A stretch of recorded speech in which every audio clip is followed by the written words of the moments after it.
Welcome to the Next Class 2.0 with host Rob Birdsell, Kent Hickey, and Aaron Barisano. Join us as we discuss the latest trends and innovations shaping education.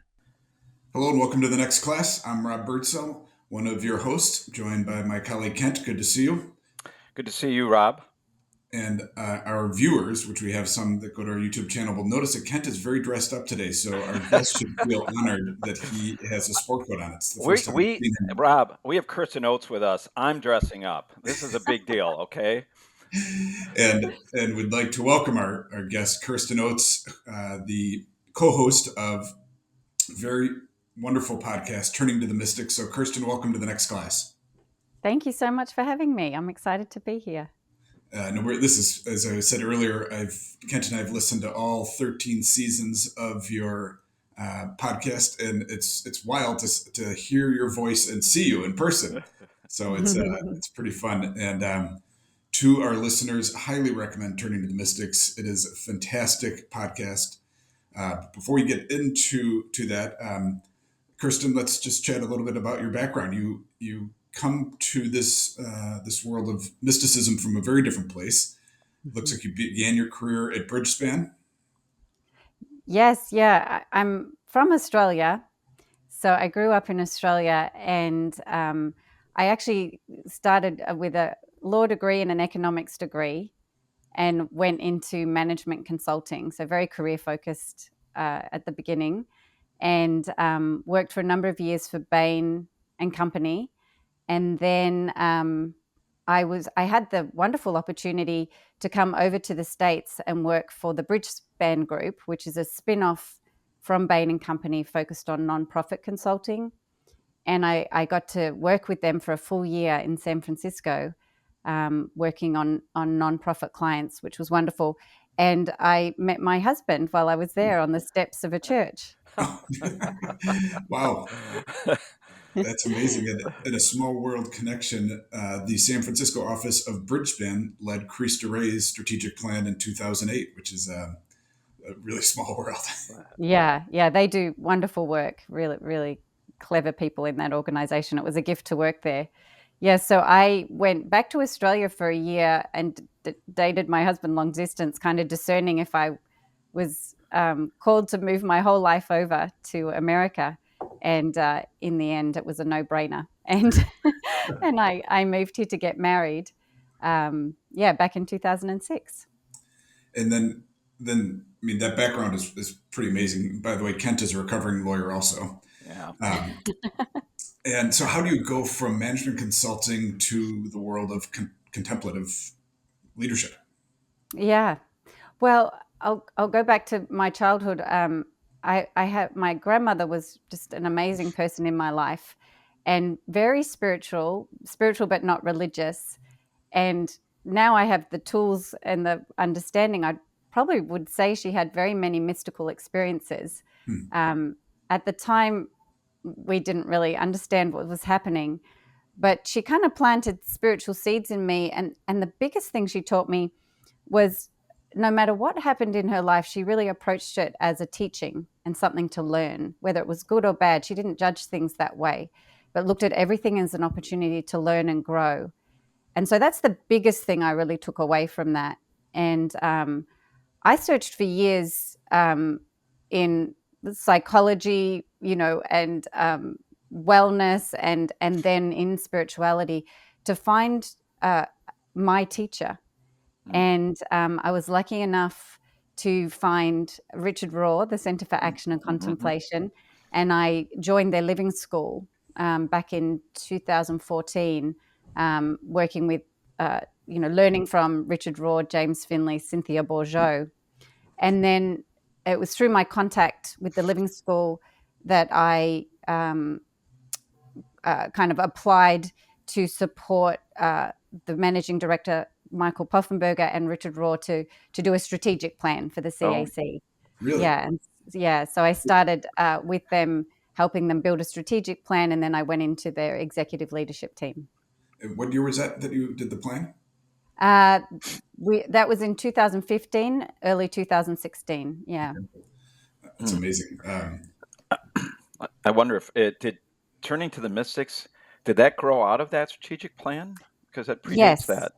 Yeah, no, it definitely grew out of that. We recorded our first season in 2019, launched in 2020. And part of my role, what I was tasked with, was to expand the teaching pool at the CAC, Okay. and bring the living school teachers and other teachers into more and more of CAC's programs, because they were largely built around Richard. So I was helping grow the teaching pool, and then also trying to figure out what's the best way to deliver the unique gifts of this teacher. And so when I was contemplating what to do with Jim, one, he really wanted to be able to work from home. And so podcasts seemed like a really great avenue for him. So when I was researching the market, I came across a podcast by Tara Brach, and she's a Buddhist teacher. And the podcast was just her giving a Dharma talk and then leading a meditative practice. And I thought, wow, I could really see Jim kind of in this kind of a setting, but leading Lectio Divina with the text of a mystic. Because what's amazing about Jim, he's so steeped in these Christian mystics. So he knows their text so well and so beautifully, but he can really bring out the depth of the text and make it relevant to daily life. So that was the big idea, that it would be like a Lectio Divina practice. And fortunately, we just hired an amazing podcast producer, Corey Wayne, and he was able to bring that idea to life. And my role evolved over time. At first, I was just playing a very minor role, but from season 2 onwards, we decided to insert me as representative of audience members.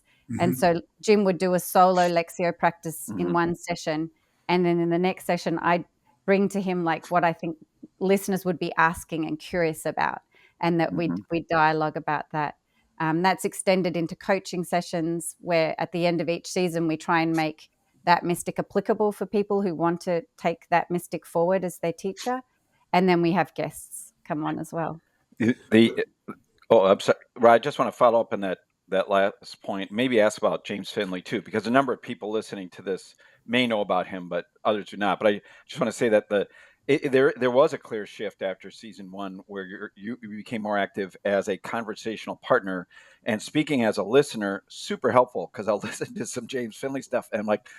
Not that sometimes I'm not really grasping the depth, but like sometimes I don't even understand the words. Like I don't even know what the words mean. So I kind of wait for the dialogue, and Kirsten will ask, okay, this guy. So that dialogue's been great. But before we turn it back over to Rob, can you just share a little bit about James Finley? Because what a background. Unbelievable. The Merton thing just blows you away. Yes. And he just released his memoir a couple of years ago called The Healing Path. I highly recommend it. And it's really the story of his life. James Finley is a mystic. He's a living mystic. And for people who are looking for this mystical path, I remember when we launched the podcast and thinking, all the people out there looking for this mystical path, they won't even believe this podcast. I'm getting tears in my eyes, because I know my grandmother would have loved a teacher like this. She didn't have trustworthy guidance. She didn't have teachers who understood this path. So to get this out into the world is such a gift. But Jim Finley started off as a monk as a Trappist monk in the Abbey of Gethsemane, and Thomas Merton was his mentor for 6 years. And so he had Thomas Merton had a big influence on Jim, and really invited him into the Christian mystics, the texts of the Christian mystics. He left Gethsemane and became a clinical psychologist. And so he has these deep spiritual gifts and these deep psychological gifts as well. And so he really brings the two together in a profound way. Yes, and he's been a part of the CAC, since the Living School began about 2014. When you guys launched that in the pandemic, and I remember walking often because there was nothing else to do, and listening to you two. It's such a weird dynamic time, and then to be going back to these mystics. You launched with Thomas Merton, and that was kind of in the thick of the pandemic, and just interesting time for you guys to launch and to carry it forward. I have vivid memories of walking right outside this window for you go 45, 50 minutes and just the other thing that he's introduced that I found interesting is the sit, Mm-hmm. which is relatively new in the past couple seasons, which I think is a beautiful way to end. So I time it so that I get home and go do the sit in a chair. So do the walk and just a beautiful experience. So thank you and Jim for what you guys have done. I can't imagine the number of people that you have impacted. It's just an Mm-hmm. amazing podcast. But let's Mm-hmm. let's now turn to today and in this conversation, and would love your thoughts on what mystics would say to people kind of today in the trenches, and especially for teachers. What would Mm-hmm. and school leaders, what would mystics sort of say and share with a school leader, a school teacher today? Yes, yes. And I put a bit of thought into this.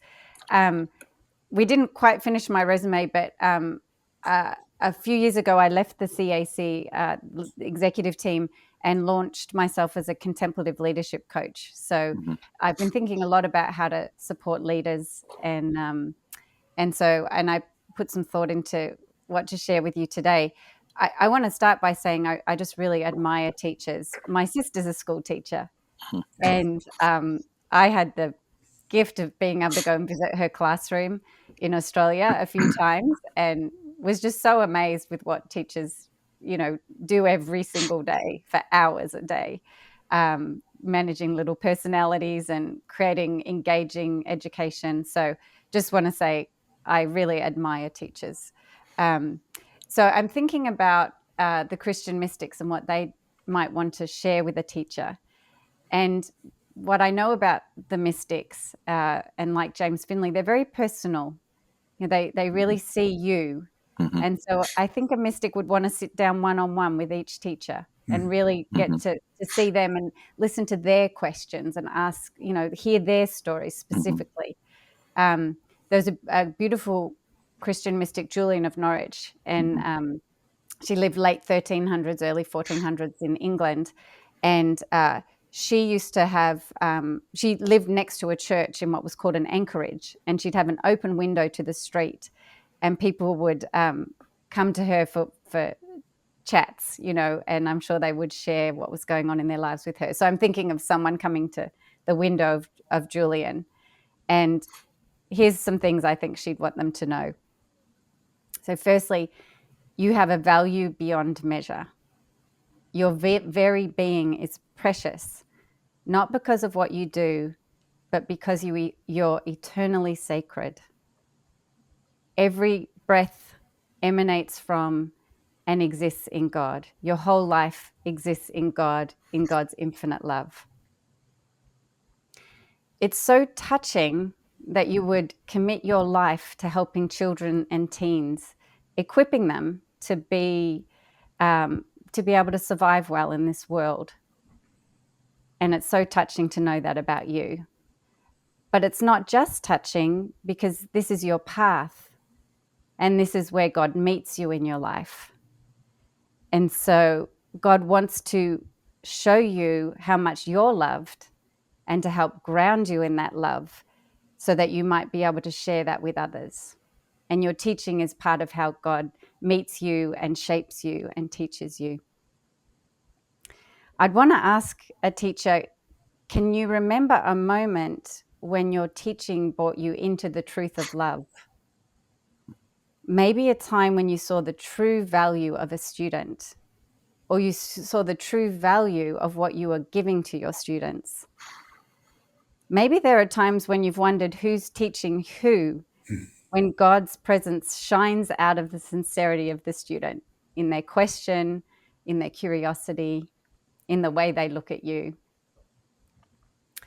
And I would want a teacher to know that when they make mistakes or fall short of being their best, and they will, because we're all human and we do that, there's no disappointment in God.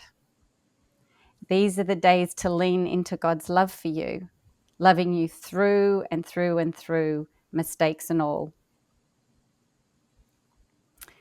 this love that comes from God is beyond circumstances. It's beyond understanding. It's beyond even death, because this love is God. It's the source of your life and the life of every student you teach. And it's our origin, and it's the ground we'll all return to. And this is where our true hope lies. And I would hope that you might be able to teach grounded in this love and this presence. Wow. You know what just happened, Rob, is everyone just clicked off our podcast and went over to turning to the mystics. That is, Kirsten, that is beautiful. As a former teacher, Kent and I both began as teachers. That was beautiful, and Yeah. thank you for the time you put into that. That was really well said, and really well done. I was a theology teacher for a number of years, and loved it. I do think one of the issues over the years became, particularly in Catholic schools, there became so much emphasis on catechism rules, these types of things, and I'm not dismissive of that, but that's not why Jesus came to be with us. And your beautiful words just really resonate. So thank you for that. Kirsten, in addition to teachers, there's a lot of people that listen to this podcast that are school leaders, right? Too. I mean, teachers are also leaders, but I mean more on the administrative level. One of I was going to ask you one of your favorite mystics, but I think probably my favorite mystic is Saint Teresa of Avila. Okay, and I'm reading Maribel Starr's edition. Now it resonates a little more with me than the previous one. Anyway, what I'm trying to get at is, it seems to me that she over and over says the gift of contemplation, the gift of prayer, is humility and self-knowledge. And I've been struck over the years. I just was listening to your Gabriel Marcel is the one you're doing right now. Yeah. And you were doing a reading from that, and he also pointed to humility. And it seems like over the mystics, that would often pop up, like humility, self-knowledge. And yet a leader is also called to be bold, and to kind of get out there a little bit. Yeah. Now we didn't, would you have any advice? How does a leader, through contemplation or however it might be, embrace that life of humility and self-knowledge while still having the courage to participate in holy boldness? What would you say to those leaders? Yes. Yeah. Well, one is, I think humility in the mystical path is really the humility to realize how hard it is for us to accept how much God loves us, and to be humble about that. That's where humility, I think, comes from. How much we try to take charge, how much we judge ourselves, how much we, kind of disconnect ourselves from this loving presence. And I think that's where humility arises from. And I think for leaders, so my approach to leadership coaching is, one is to have our hope and our humility and grounded in this love. I think that's the starting point. But then there's also the work to be done around, psychological stability, somatic stability. And so bringing in these tools that help develop us. So I use the Enneagram to help people, in the psychological realm. I'm trained in somatics and somatic experiencing. I think understanding the nervous system and how it gets triggered and reactive, and having tools to be able to manage that. Leadership's challenging. People project things onto you. It's hard to stay out of reactivity. So I think self-knowledge and understanding your personality, your nervous system is really, really important. Always grounded, though, in the love that doesn't matter how much you perfect your ego or your nervous system, that you're loved through and through and through, just as you are. So trying to really hold the foundation of the hope that even death is trustworthy, that God is beyond our educational outcomes, but then working hard on the things that make us a good leader as well. The psychological, the somatic, and then just great leadership tools. I think there's. I also try and bring forward wisdom from the Christian mystics, like you're sharing about Teresa of Avila. What does she teach us about being Mm-hmm. a great leader? And she was bold. She was She was very bold. bold. She didn't mess Yeah. around. Yeah. We're going to take a short pause and hear a word from our sponsor. Catholic Virtual is a proud sponsor of the Next Class 2.0 and dedicated to supporting Catholic school leaders. Our partner schools turn to us for online teaching solutions that fill teacher openings, expand their catalogs to offer more course choice, and provide options for students an alternative learning experience. Learn more about how we can support you at catholicvirtual.com. Kirsten, just continuing on that leadership coaching, if our listeners were interested, how would they contact you? Because a number of our school leaders have coaches or have the opportunity to get coaches. How would they reach out to you to learn more about your leadership coaching? Yes, I can give you my website for the show notes, but it's kirstenoates.com. And that gives an overview of my approach to leadership coaching. Yeah. Great. Well, we'll put that in the show notes for sure, but kirstenoates.com for those listening that want to learn more about Kirsten's practice. And related to that, so executive coaching for school leaders is becoming very, very popular, and particularly in the private school area, and not as much in the Catholic school realm, but is becoming more popular, which I think is really good, super helpful. It's not a sign of weakness, a sign of strength to say, hey, I need some help and help guide me. But I think one of the concerns would be, well, we're doing, each school is called to be a slice of the kingdom of God on earth, whatever that ends up looking like. Those bricks aren't just bricks. And so it would seem like for, again, Catholic school leaders, there'd be something missing if we didn't bring in the thought that you shared, like, well, just remember, though, how much God loves you. I mean, that's the starting point, right? Mm-hmm. And that's what it seems to me like you've hit the sweet spot, I guess is what I'm saying, because you're bringing in both of those together. I think if it is a sweet spot for a certain kind of leader. Okay. And I really hope I have my current clients. It's kind of niche because it's people who really want their spirituality to be integrated into their leadership, to be a resource for their leadership. And so that's in executive leadership. That's going to be very niche. But yes, I think for people who really want that integration piece. And I think that's what we're called to do in our faith, is to really be grounded in what is actually reality. So in God we live and move and have our being. How can I experience that? God's love abides in me and I abide in God's love. Like, how can I experience that in my daily life and live from that grounded place? So it's really an invitation to experience reality as it actually is, and to open our eyes to that and operate. I think that's how you become wise too, is to operate from that truth about reality.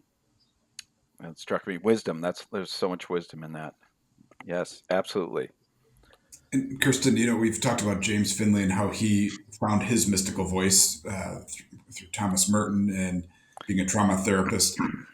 You've talked a little bit about, but could you comment a little more on how you found your mystical voice? And as we've also said, Kent and I have seen it grow over the past few years. You're a partner with James now, as opposed to sort of, the audience. I think you're contributing a lot. And how have you found your mystical voice? Yeah, well, thank you for saying that. Of course, James Finley's been an amazing mentor to me. Also, Richard Roy, I got to work very closely with him for a number of years on that strategy development, and being around these mystical people, something's caught as well as taught by them. And so being in their presence, I think even like in the podcast, you catch some of that from Jim. So that's been a tremendous gift. But, I think what gives me confidence is about 8 years ago, I was on an international flight flying to visit my sister, brother-in-law and their children. And about halfway through the flight, we entered a really terrible storm, and one of the engines went out, and the plane started having massive engine trouble. So all the communications went out, the lights went out, the plane was shaking. Everything's crashing in the background. No one can communicate with us. And I really thought I was going to die. So I had a near-death experience, and I think it just invited me. It enfolded and allowed me to. I was gifted these different states of consciousness. So one was I could feel myself passing out, like from the fear. And then I had this thought of, well, you can't pass out; you'll miss your death. And so like That's this great. consciousness arose that was able to be present to my death. Yeah. So that consciousness arose. Mm. And then immediately I started going into this beautiful contemplative practice that James Finley taught me, which is the I love you practice, where you breathe in the love of God, loving me through and through and through as I'm dying, and you breathe out that love back into God with all the fear of dying. And so I kind of was rocking myself back and forward. I love you. It's okay. I love you.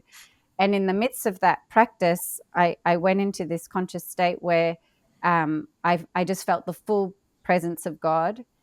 And what I could feel in the presence of God was life and death, but I couldn't tell which was which, and I knew it didn't matter.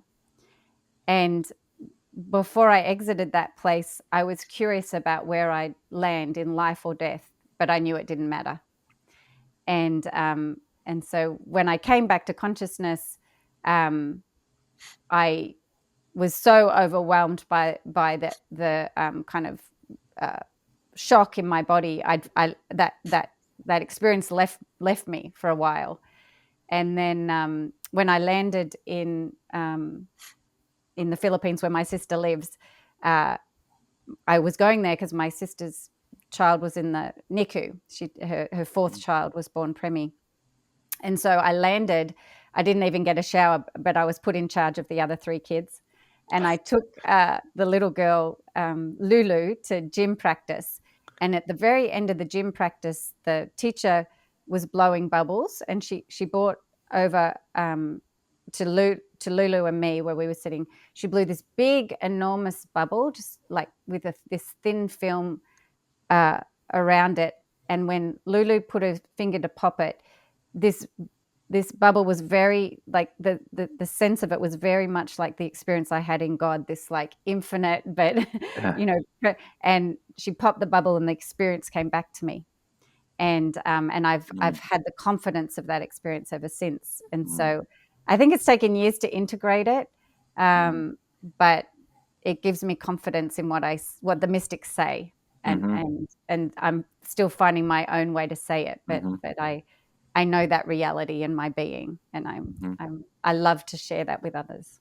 It's a wonderful story. You and James Finley do talk a lot about trauma, but I think, but in such a way that it's positive and life-giving. It's generally not an experience that, I guess when an engine goes out on a plane, we wouldn't say that's awesome. But at the same time, there's something from that. And we're both, Rob and I are both more from the Ignatian tradition. We're trying to expand our horizons, though. But Ignatius has that contemplation on deathbed. And there's other mystics do as well. In our leadership series that we do, we incorporate something from David Brooks, the resume life versus the eulogy life, which is a wonderful way to, think about life in terms of a eulogy. It seems to me that that story that you just told, Kirsten, relates to a lot of the discussions that you have. And again, that's helpful for Catholic school leaders, teachers, whatever you is. These trauma moments, is the word opportunity, or is that maybe not the right word? What are trauma moments for people in these situations? Yeah. So starting point, everything unfolds in God. So we're never abandoned, even in our trauma experiences. And I think for some people, trauma is so overwhelming, and you might never recover the sense of God's presence, in the midst of the trauma, or even later as you process it. But God is always present in it. And I think for some of us, we recover that experience, and then it's experiential salvation. It's the experience of being saved in the midst of feeling like you're dying. And so I think for many trauma people, there's an opportunity both psychologically to heal a trauma and become an expanded person based on the trauma. Like the trauma, it contracts you for a while, but it has the opportunity to expand you beyond even what you might have been. But then it also, for many, there seems to be, and Julian of Norwich is another one who had a near-death experience, that, if you are invited by God, you can find God's presence saving you in the midst of your dying the trauma death, which is a death to the ego of a certain kind. Very good. Thank you. Kirsten, we are so appreciative of your time and joining us. And Kent, any final thoughts before I close it out here? No, just gratitude, which thank you so much for all the work that you do, Kirsten. It's really blessed, grace-filled work, and it just was wonderful meeting with you and talking with you today. I'm glad I dressed up. I mean, I feel really good about that right now. Rob, I'm not judging you in any way, by the way. I got a sweater on. So, Kirsten, we, for 5 seasons now, finish every podcast with the same question to all of our guests, and that is, who is your greatest teacher and why? Oh, well, I would say my greatest teacher is God as my life, for sure. And it's wonderful to be able to continue to look back on your life and uncover all the ways God's been leading and teaching you. It's wonderful how retrospectively you can still be taught by God. But then I think here James Finley for sure. And one thing I didn't get to mention is I'm in the process of writing a book with Jim Finley on discernment and the Enneagram. And so that's been another way I've been learning a great deal of how to articulate these challenging things. One last thing I just want to say, when I had the opportunity to share my thoughts with the teachers, I just want to say what a gift that was. And it really brought tears to my eyes to have the opportunity to tell teachers that they're loved. I so admire what they do, and I think their work's really hard. So thank you for that opportunity. I appreciate it. No, my wife is a teacher, and my oldest daughter is a teacher, and my middle daughter is going to Spain to teach this fall. So it's the family business. Wow. And they're angels. I mean, the work they do, especially with the little ones. My wife and oldest daughter teach 5-year-olds, and they're doing God's work. Kirsten, what a blessing to have you on the next class. Grateful for your time and for you to say yes to the invitation. So to our listeners, we hope you are getting ready. This is approaching Holy Week. So we wish all of you a blessed Easter season. And thank you again, Kirsten. Thank you, Kirsten. Thank you so much. Thank you. Thank you for tuning in.